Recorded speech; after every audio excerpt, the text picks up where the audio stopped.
Hello friends, study tips with Sanjay में आपका स्वागत है। आज इस वीडियो में हम लोग चर्चा करेंगे बिहार के संदर्भ में।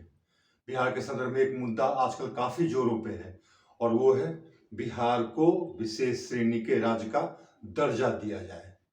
तो इस संदर्भ में आज हम लोग कुछ प्रश्नों पर विचार करेंगे और मैं उन प्रश्नों को बारी बारी से आपके समक्ष रखता हूँ। सबसे पहला तो ये कि क्या बिहार को विशेष श्रेणी के राज्य का दर्जा मिलना चाहिए। दूसरा, इस संदर्भ में जैसा कि आप सब जानते हैं कुछ मापदंड निर्धारित किए गए हैं। अगर एक राज्य उन मापदंडों को पूरा करता है अर्थात उस पर खरा उतरता है तो उन राज्यों को विशेष श्रेणी के राज्य का दर्जा दिया जाता है। और अब तक हमारे देश में 11 राज्यों को विशेष श्रेणी के राज्य का दर्जा दिया गया है। अगर इन 11 राज्यों को ऐसा दर्जा दिया गया है तो बिहार को क्यों नहीं। अब क्या बिहार उन मापदंडों को फुलफिल करता है? और एक प्रश्न यह भी बनता है कि क्या जो मापदंड अब तक निर्धारित किए गए हैं क्या वो रिलेवेंट प्रासंगिक रह गए हैं या फिर कुछ नए मापदंड, कुछ नए कंडीशंस की तलाश की जरूरत है जिसके आधार पर पुनः यह विचार किया जाए कि एक राज्य को विशेष श्रेणी के राज्य का दर्जा दिया जाए या नहीं।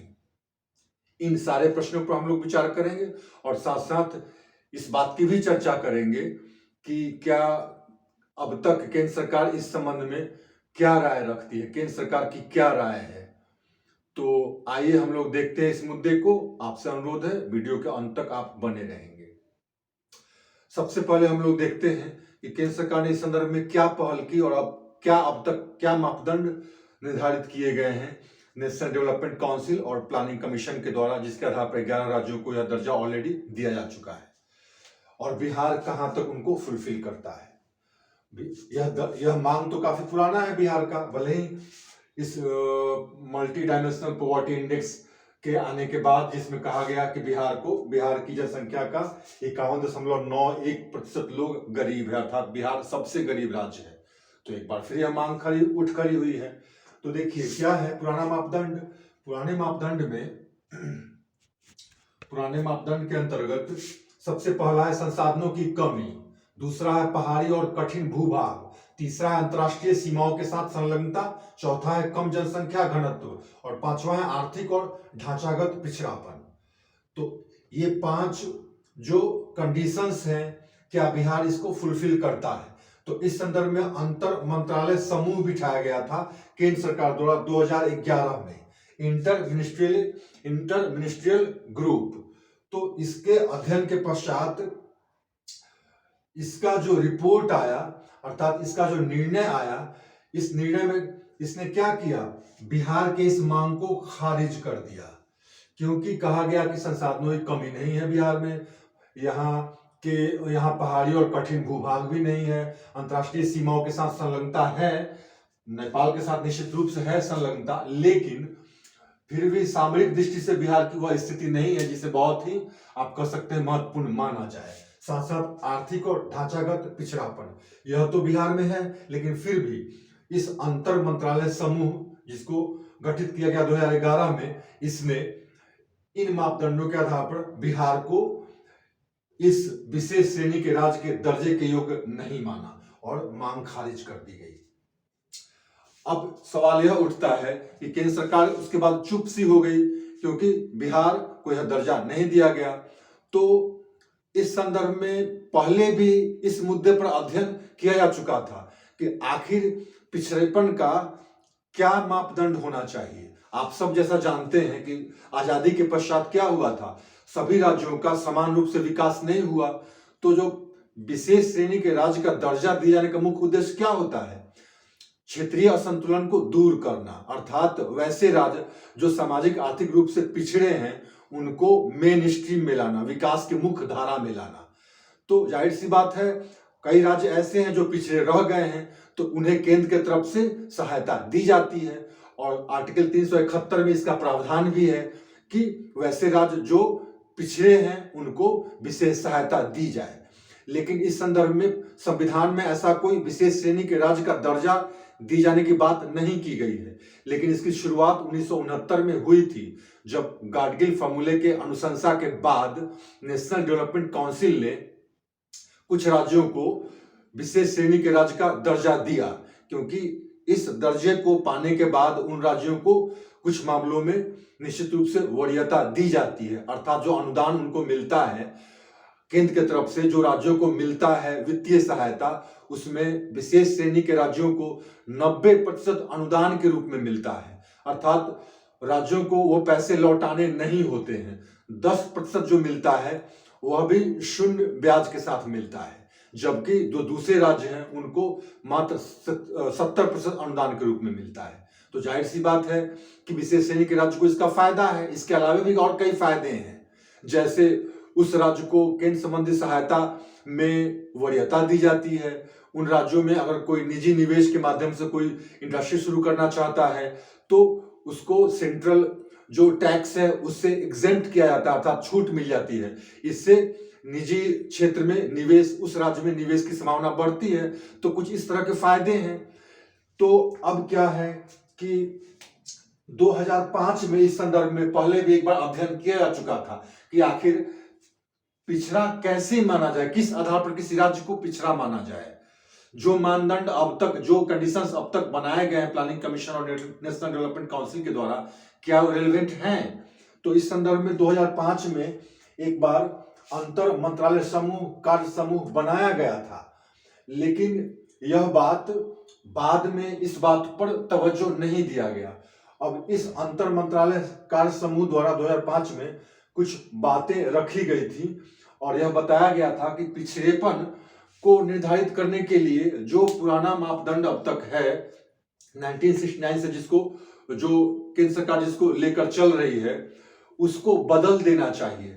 अर्थात पिछड़ा कोई राज्य है, इसके लिए कुछ नए शर्त निर्धारित किए जाने चाहिए। और उसी संदर्भ में इस अंतर मंत्रालय समूह द्वारा अध्ययन किया गया, जिसके अंतर्गत 170 ऐसे जिलों की पहचान की गई समूचे भारत में जो सबसे ज्यादा पिछड़े हों। तो इसके द्वारा, इस समूह के द्वारा कुछ मानदंड निर्धारित किए गए अध्ययन के पश्चात, जिसकी मैं चर्चा करूंगा, जो बेसिकली नया मापदंड है। भले ही सरकार ने इसको नहीं माना, लेकिन ये बहुत महत्वपूर्ण है और हम इसी मापदंड के आधार पर इस बात की चर्चा करेंगे, बल्कि यह देखेंगे कि क्या बिहार विशेष श्रेणी के राज्य का दर्जा डिजर्व करता है कि नहीं, अर्थात इसको यह दर्जा मिलना चाहिए कि नहीं। तो आइए देखते हैं। तो अंतर मंत्रालय समूह जो बना था, इसने सबसे पहले यह सोचा कि संसाधन की कमी, निश्चित रूप से पुराने मापदंड में ऐसा था, लेकिन संसाधन की कमी को इसने एक मापदंड नहीं माना, क्योंकि इसका मानना था कि कई बार संसाधन के होते हुए भी उसका उचित दोहन न होने के कारण भी राज्य पिछड़ा रह जाता है। इसलिए क्यों ना कुछ नए मानदंड बनाए जाए, उनका अध्ययन किया जाए, देखा जाए कि और कौन कौन से नए ऐसे कंडीशंस हो सकते हैं जिसके आधार पर एक राज्य को पिछड़ा राज्य माना जाए। तो 170 ऐसे जिलों की पहचान करनी थी जो सबसे अधिक पिछड़े हों। तो इस संदर्भ में इसने जो नए मानदंड बनाए वो थे क्या? असमान मानव विकास, ह्यूमन डेवलपमेंट इंडेक्स से तो आप निश्चित रूप से परिचित होंगे ही। तो जो मानव विकास हो वह असमान है, किस रूप में, किस हद तक एक राज्य में ह्यूमन डेवलपमेंट बेहतर है, दूसरे राज्य में कम है, इस कंडीशन को इसने महत्वपूर्ण माना। दूसरा, आय की कमी, इनकम की क्या स्थिति है, उस राज्य में लोगों की आय की क्या स्थिति है, उनकी आय क्या इतनी हो पाती है कि लोग अपनी न्यूनतम आवश्यकताओं की पूर्ति कर सके। इस संदर्भ में आय की कमी को भी इसने महत्वपूर्ण माना। तीसरा, शिक्षा स्वास्थ्य सुविधाओं की अनुपलब्धता, उस राज्य में शिक्षा और स्वास्थ्य तक पहुंच लोगों की है कि नहीं, मिनिमम जो हेल्थ सर्विसेज होने चाहिए या फिर शिक्षा की व्यवस्था होनी चाहिए वह है कि नहीं, इसको भी इसने बहुत महत्वपूर्ण मानदंड माना। उसके अलावा जनसंख्या में कृषि मजदूरों की हिस्सेदारी, किसी राज्य विशेष या किसी जिले विशेष में की जो जनसंख्या है उसमें कितने लोग एग्रीकल्चर प्राइमरी सेक्टर में लगे हुए हैं, क्योंकि इससे निर्धारित होता है कि वहां विकास का स्तर क्या है, वहां उद्योगों की क्या स्थिति है, वहां डेवलपमेंट किस हद तक हो पाया है। वहां रूरल एरिया कितना है, इन सब बातों की जानकारी होती है इस मापदंड से। उसके बाद प्रति व्यक्ति ऋण एवं बचत, अर्थात उस जिले में या उस राज्य में प्रत्येक व्यक्ति पर कितना ऋण आता है, उसका सेविंग कैपेसिटी क्या है, प्रति व्यक्ति ऋण एवं बचत, इसको भी इसने बहुत महत्वपूर्ण माना, जिसके आधार पर निर्धारित किया जाता कि हाँ एक जिला या एक राज्य गरीब है या पिछड़ा है या नहीं। मृत्यु दर वहां की कितनी है, उसके अलावा संस्थागत प्रसव की स्थिति, अर्थात वहां महिलाओं की क्या स्थिति है, क्या वो गांव में परंपरागत तरीके से प्रसव का कार्य होता है या उनको स्वास्थ्य संबंधी ऐसी सुविधा प्राप्त है जिससे वो संस्थागत तरीके से चिकित्सक की उपस्थिति में प्रसव का कार्य संपन्न होता है, तो ऐसी सुविधा है कि नहीं। इसलिए संस्थागत प्रसव की स्थिति को भी इसने महत्वपूर्ण माना। एवं टीकाकरण, बच्चों को जन्म के बाद टीकाकरण की सुविधा मिलती है कि नहीं, यह संभव हो पाता है कि नहीं। फिर महिला साक्षरता दर, फीमेल लिटरेसी, निश्चित रूप से बहुत ही महत्वपूर्ण मापदंड माना जाएगा और माना भी गया। फिर उसके अलावा सकल नामांकन अनुपात, अर्थात स्कूलों में जो एडमिशन का जो रेशियो है, रेट है, उसकी क्या स्थिति है। फिर स्कूली सुविधा, उस जिले या राज्य में स्कूली सुविधा क्या है, वहां के बच्चों को किस हद तक स्कूल की सुविधा उपलब्ध है, स्कूल में अन्य सुविधाएं हैं कि नहीं जो शिक्षा के लिए निश्चित रूप से जरूरी है। बैंकिंग सेवाओं का विस्तार या लाभ, जनसंख्या के कितने हिस्से को बैंकिंग सेवाओं का लाभ मिलता है, अर्थात वित्तीय साक्षरता की स्थिति वहां क्या है। उसके अलावा पेयजल की सुविधा संबंधी बातों को भी इस अंतर मंत्रालय समूह ने तवज्जो दिया। तो इस तरह से इन मापदंडों पर इस समूह द्वारा देखा गया कि जो 170 सबसे पिछड़े जिले थे उनमें तो बिहार के 38 जिलों में 36 जिले थे, अर्थात 36 जिले आउट ऑफ 170 सबसे पिछड़े जिलों में गिना गया इस समूह के द्वारा जो अध्ययन किया गया उसके आधार पर 38 में से 36 जिले इन सभी मापदंडों पर बहुत ही बुरी स्थिति में पाए गए। तो बड़ा स्पष्ट है कि एक जिला या एक राज्य पिछड़ा है या नहीं, उसके लिए जो नया मापदंड इस समूह द्वारा निर्धारित किया गया वह निश्चित रूप से इस पुराने मापदंड के मुकाबले कहीं अधिक प्रासंगिक और व्यवहारिक है। और इस संदर्भ में इस बात पर गौर किया जाना चाहिए केंद्र सरकार द्वारा कि अगर ये मापदंड या ये मानदंड जो निर्धारित किए गए अध्ययन के पश्चात अगर इन पर बिहार खरा उतरता है तो निश्चित रूप से बिहार यह डिजर्व करता है कि उसे विशेष श्रेणी के राज्य का दर्जा दिया जाए, अर्थात केंद्रीय सहायता में उसके प्रति दूसरे 11 राज्यों की तरह विशेष ध्यान देने की आवश्यकता है। तभी यहाँ का सामाजिक आर्थिक विकास हो पाएगा, यह विकास के मुख्य धारा में आ पाएगा। अब यह है कि इन मापदंडों को केंद्र सरकार ने तवज्जो नहीं दिया और केंद्र सरकार अभी भी पुराने मापदंड पर ही यह निर्धारित करती है कि किसी राज्य को यह दर्जा दिया जाए या नहीं। अब एक मुद्दा यह भी है कि केंद्र सरकार की अब तक क्या राय रही, क्या पहल रही। तो इस संदर्भ में हम देखते हैं रघुराम राजन समिति रिपोर्ट जो 2015 में प्रस्तुत की गई थी। इस रिपोर्ट में बेसिकली रघुराम राजन समिति रिपोर्ट इसी मुद्दे पर बिठाई गई थी कि किसी राज्य को और खासकर बिहार को यह दर्जा दिया जाए या नहीं। तो इस समिति ने क्या रिपोर्ट दिया? इस समिति ने रिपोर्ट दिया कि व्यक्तिगत खपत, प्रति व्यक्ति खपत कितनी है, यह और दूसरा गरीबी सूचकांक, यह दो ऐसा मापदंड है जिसके आधार पर यह निर्धारित किया जाए कि एक राज्य पिछड़ा है या नहीं। निश्चित रूप से यह जो रिपोर्ट थी और यह जो मापदंड बताए गए यह निश्चित रूप से एक बार फिर रिलेवेंट है, लेकिन यह सिर्फ कागज पर रह गया, इस पर भी तवज्जो नहीं दिया गया। जबकि अगर इन बातों पर भी तवज्जो दिया जाता केंद्र सरकार द्वारा तो एक बार फिर बिहार निश्चित रूप से इस श्रेणी के योग्य माना जाता। पुनः आप सब जानते हैं कि नीति आयोग का जो बहुआयामी गरीबी सूचकांक आया है हाल में 2021, तो उसमें 51.91% जनसंख्या को गरीबी रेखा से नीचे माना गया, अर्थात बिहार को सबसे गरीब राज्य माना गया है। तो ऐसे में निश्चित रूप से बिहार का यह दावा या फिर बिहार सरकार का यह दावा कि बिहार को विशेष श्रेणी के राज्य का दर्जा दिया जाना चाहिए उचित है। अब क्या है कि हम जरा केंद्र सरकार की भी बात देख लें कि इसकी क्या राय रही है। तो केंद्र सरकार का यह मानना है कि 14वें वित्त आयोग की जब रिपोर्ट आई थी तो उसमें यह कहा गया था कि केंद्र सरकार को जो कर प्राप्त होता है, संघीय कर से जो प्राप्त होता है, आय जो होती है, तो इस वित्त आयोग द्वारा यह अनुशंसा की गई कि पहले अब तक जो 14वें वित्त आयोग से पहले जहां राज्यों को 32% ही मिलता था केंद्रीय कर का हिस्सा, जो डिविजिबल पूल होता है राज्यों में बंटता था, उसको 14वें वित्त आयोग द्वारा 42% कर दिया गया है। कहने का मतलब ये कि अब राज्यों को जो केंद्र से जो पैसा मिलता है, जो वित्त मिलता है, जो संघीय कर का हिस्सा मिलता है, उसे बढ़ा दिया गया है, ऑलरेडी 42% हो गया है।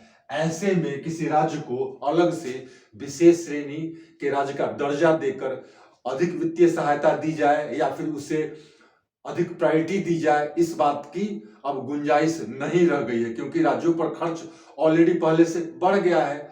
तो वैसे में अब राज्यों को आर्थिक पैकेज तो दिया जा सकता है, लेकिन विशेष श्रेणी के राज्य का दर्जा देने का अब कोई मतलब नहीं। तो केंद्र सरकार की क्या राय रही कि आर्थिक पैकेज दिया जा सकता है, विशेष श्रेणी का दर्जा नहीं, क्योंकि वित्त आयोग की जो रिपोर्ट आई उसमें राज्यों का हिस्सा ऑलरेडी बढ़ा दिया गया है। तो केंद्र सरकार का अब तक का जो नजरिया है वह यही है। ऐसे में इसी आधार पर बिहार के इस मांग की अनदेखी की जा रही है। अब क्या है कि इस संदर्भ में प्रश्न यह भी बनता है कि आप अपना सुझाव दें कि क्या बिहार को यह दर्जा मिलना चाहिए कि नहीं। वैसे में एक बार पुनः मैं इस मानदंड पे आऊंगा, इस मापदंड पे आऊंगा जिसकी चर्चा 2005 में की गई थी, और अगर इन सभी मापदंडों को देखा जाए तो निश्चित रूप से बिहार विशेष श्रेणी के राज्य का दर्जा डिजर्व करता है। आप सब जानते हैं कि उत्तर बिहार में बाढ़ की क्या स्थिति रहती है। बिहार में जो जितने जिले हैं उसका लगभग आधा 14 से 15 जिला बाढ़ग्रस्त रहता है। यहाँ ढांचागत विकास हुआ है पहले के अपेक्षा निश्चित रूप से, लेकिन अभी भी जो निवेश है, जो उद्योगों की स्थिति है, वह सब अभी भी अच्छी नहीं है। अर्थात यहाँ न निवेश हो पा रहा है, न ही नई इंडस्ट्रीज बैठ रही है। तो जो साथ साथ जो प्राइमरी सेक्टर है उस पर निर्भरता भी अब तक बनी हुई है। तो इस तरह के कई ऐसी बातें हैं जिसके आधार पर और इन नए मापदंडों के आधार पर निश्चित रूप से बिहार विशेष श्रेणी के राज्य के दर्जे के लिए अपनी मांग जो प्रस्तुत कर रहा है वह कहीं ना कहीं जायज है। तो अब इन सभी मुद्दों को ध्यान में रख के अगर कोई भी प्रश्न इस मुद्दे से आता है, विशेष श्रेणी के राज्य का दर्जा से संबंधित कोई भी प्रश्न आता है, तो मुझे लगता है कि हम लोग उसका उत्तर, उसका हल ढूंढ पाएंगे।